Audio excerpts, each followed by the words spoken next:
Good morning friends आज का topic रहेगा क्लॉजेस। तो सबसे पहले हम डिफिनीशन रीड करेंगे क्लॉज की कि क्या होता है। तो सबसे पहले हमारी डिफिनीशन आएगी क्लॉज की कि एक clause is a group of words. देखिए, group of words that contain a subject and a predicate. जो ग्रुप ऑफ वर्ड है, क्लॉज क्या हुआ? एक group of word that contain यानी रखना या शामिल करना, a subject and a predicate. इसको वर्ब भी बोल सकते हैं। It is a fundamental unit of sentence structure. Clause जो है वो किसी भी सेंटेंस की एक फंडामेंटल यूनिट है, क्योंकि हर सेंटेंस में एक सब्जेक्ट होता है प्लस वर्ब भी होती है और आगे का सेंटेंस ऑब्जेक्ट भी होता है, हो भी सकता है नहीं भी हो सकता है। तो क्लॉज की डिफिनीशन हो गई, ए clause is a group of words that contains a subject and a predicate. Verb, जिसको वर्ब बोलेंगे, it is a fundamental unit of sentence structure. Now अब हम देख रहे हैं कि क्लॉज जो बोला गया है कि डिफिनीशन क्या है। ऊपर वाली भी डिफिनीशन है और नीचे वाली भी इन्होंने पार्टीशंस कर दिए हैं। तो सबसे पहले इन्होंने बताया है ए clause is a group of words that has a subject. हमेशा याद रखिए कि सब्जेक्ट जो है वो नाउन या प्रोनाउन होता है, इसलिए बोला गया है कि क्लॉज जो ग्रुप ऑफ वर्ड्स है हैज़ अ सब्जेक्ट, एक सब्जेक्ट रखता है, वो नाउन होगा या प्रोनाउन होगा। हैज़ अ प्रेडिकेट, अब उसके साथ क्लॉज जो है हैज़ अ प्रेडिकेट यानी एक प्रेडिकेट भी रखता है, वो की वर्ब होगी। एक्सप्रेस एक कंप्लीट और इनकम्प्लीट थॉट। एक्सप्रेस करता है या तो वो जो सेंटेंस है वो कंप्लीट होगा, अदरवाइज वो इनकम्प्लीट होगा। यानी कि या तो वो सेंटेंस एक सेंस फुल होगा, मतलब कोई मीनिंगफुल चीज़ निकल रही होगी उस सेंटेंस में, अदरवाइज वो बिना मीनिंग का भी हो सकता है। अभी हम आगे समझेंगे ये जो मैंने लास्ट वाली लाइन डिफाइन की कि एक्सप्रेसेस अ कंप्लीट और इनकम्प्लीट थॉट। ठीक है, यानी किसी सेंटेंस में कोई भी सेंटेंस एक्सप्रेस कर रहा है कि वो ख़त्म हो चुका है या अभी भी इनकम्प्लीट है। तो आगे देखते हैं हम। अब आप देखो, सबसे पहले आता है टाइप ऑफ क्लॉजेस। क्लॉजेस के टाइप्स जो कि 4 बताए हैं: independent clause, dependent clause, relative clause और सबऑर्डिनेट क्लॉज। अब इन्हीं से सेंटेंस कहाँ पे कंप्लीट हो रहा है, कहाँ पे नहीं कंप्लीट हो रहा है यानी इनकम्प्लीट है, वो निकल के आएगा। जैसे सबसे पहला हमारा आता है डिपेंडेंट क्लॉज। तो सबसे पहले हम जानेंगे कि डिपेंडेंट क्लॉज क्या होता है। Can stand alone as a complete sentence. Sentence बिल्कुल अलोन है और वो कोई कंप्लीट सेंस निकाल रहा है। जैसे I went to the store. अब इस सेंटेंस के आगे आपको आगे या पीछे कहीं भी कुछ लगाने की ज़रूरत नहीं है, पूरा सेंटेंस बता रहा है कि आई वेंट टू स्टोर, मैं स्टोर को गया। इसमें जो सब्जेक्ट है वो आई है और वेंट जो है वो गो की सेकंड फॉर्म है, इसलिए यहाँ पर वेंट आया है। जो सेंटेंस हमारा वो है वो पास्ट इंडेफिनिट में है। तो इंडिपेंडेंट क्लॉज क्या हुआ? जो किसी पे डिपेंड ना हो, अकेला हो, अकेला खड़ा हो जाए। यही डिफिनीशन इन्होंने बताई है कि कैन स्टैंड अलोन। उसके बाद हम नेक्स्ट देखते हैं डिपेंडेंट क्लॉज। जैसे नाम से ही पता चल रहा है ना डिपेंडेंट क्लॉज कि वो किसी पर निर्भर हो। तो डिपेंडेंट क्लॉज क्या होता है? कैन नॉट स्टैंड अलोन, जो कि अकेला ना हो, मतलब सेंटेंस जो है वो इनकम्प्लीट हो और अकेला ना हो। जैसे इन्होंने दिया एक एग्जाम्पल, बिकॉज आई फॉरगेट। अब आप देखो, फॉर गॉड, ये भी हमारा सेंटेंस पास्ट में है बट ये इनकम्प्लीट है। बिकॉज क्योंकि मैं भूल गया। अब आपको लग रहा है ना कि इस सेंटेंस के आगे कुछ होना चाहिए, क्या भूल गए, क्यों भूल गए। तो इंडिपेंडेंट क्लॉज क्या हुआ? जो कि उसको किसी डिपेंडेंट क्लॉज की ज़रूरत हो, मतलब आगे एक सेंटेंस की ज़रूरत हो, वो है डिपेंडेंट क्लॉज। तीसरा है रिलेटिव क्लॉज। अब देखते हैं हम रिलेटिव क्लॉज क्या होता है। Begins with a relative pronoun. Relative pronoun कौन कौन से होते हैं? हु, विच, दैट, जिनका मीनिंग हु का मीनिंग कौन नहीं है यहाँ, विच का मीनिंग कौन सी नहीं है, दैट का मतलब वे नहीं है। यहाँ पर रिलेटिव प्रोनाउन में इनका मीनिंग चेंज हो जाता है। तो रिलेटिव क्लॉज क्या होते हैं? जो कि रिलेटिव प्रोनाउन से स्टार्ट हो। जैसे ये सेंटेंस आप देखो, सही पता चल जाएगा, the book which is on the table is mine.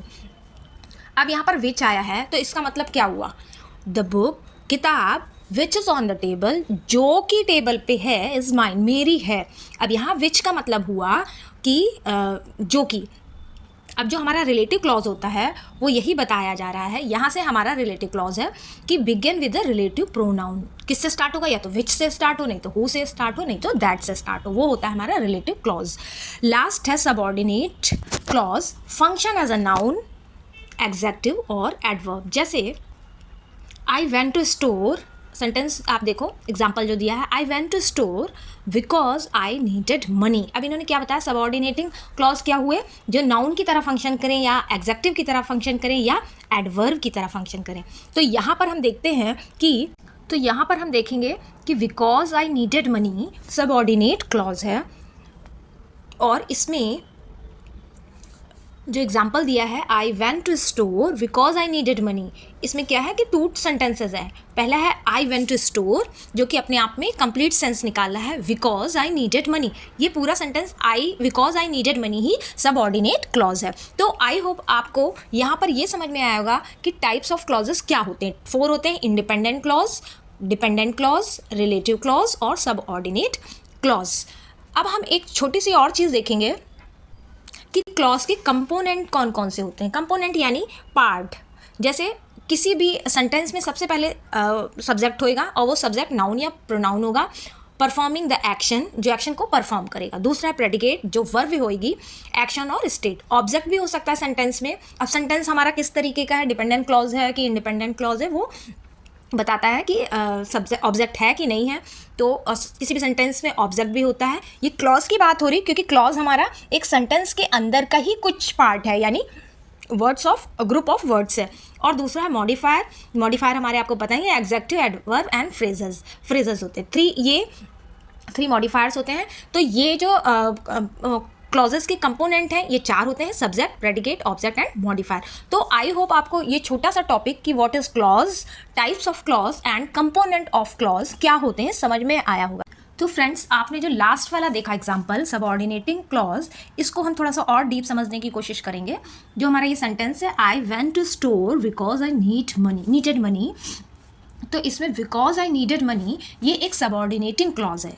अब आप देखो, the subordinating clause is because I needed money. उन्होंने बताया है यहाँ पर this clause is subordinating because है। क्यों ये वाला सेंटेंस इतना सबऑर्डिनेटिंग क्लॉज क्यों है, ये पूरा डिफाइन किया हुआ है।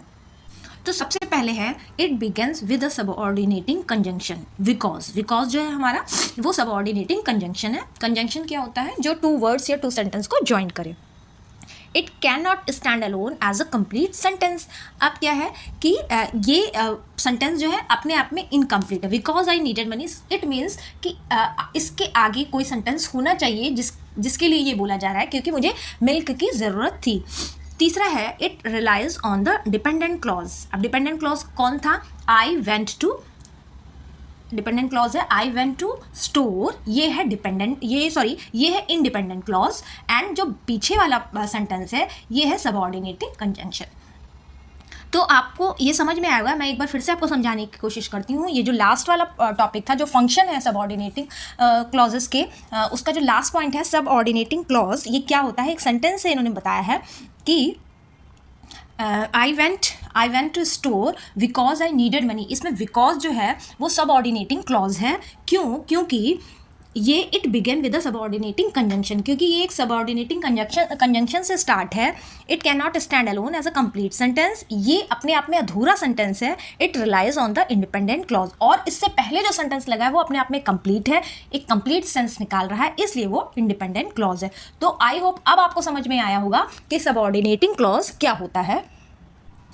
यहाँ पर अगर हम उस वाले सेंटेंस को बिकॉज आई नीडेड मिल्क को ब्रेक करेंगे तो हम देखते हैं कि सबसे पहले जो सबऑर्डिनेटिंग कंजंक्शन है वो बिकॉज है, आई सब्जेक्ट है जो कि प्रोनाउन है, वर्ब नीडेड है और ऑब्जेक्ट मिल्क है। तो अब आपको पूरा समझ में आ गया होगा कि independent clause, dependent clause, relative clause और सबऑर्डिनेटिंग क्लॉज क्या होते हैं। Thank you.